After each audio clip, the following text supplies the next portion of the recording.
আসসালামু আলাইকুম, welcome to চিন্তাজাল।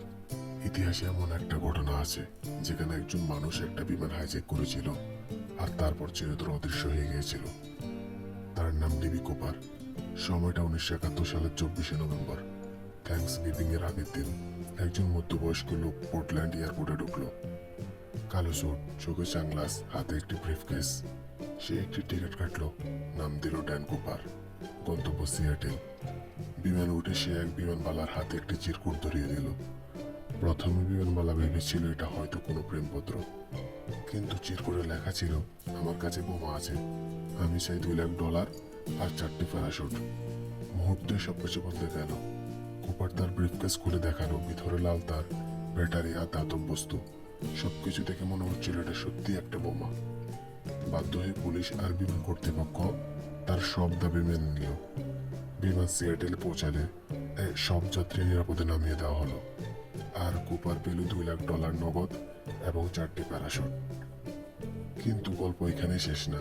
Cooper বলল বিমান আর আবার উড়বে, এবার গন্তব্য মেক্সিকো। তবে গতি হবে কম, আর বিমানের দরজা থাকবে কিছুটা খোলা।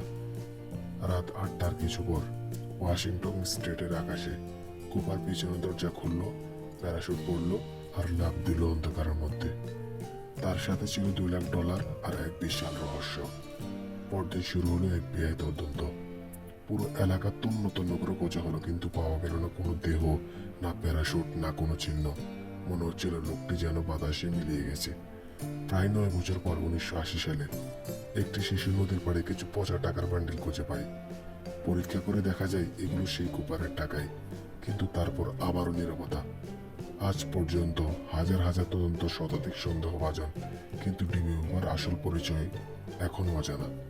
সে কি ছিল একজন প্রাক্তন সৈনিক, নাকি এক অসাধারণ বুদ্ধিমান চোর, কেউ জানে না।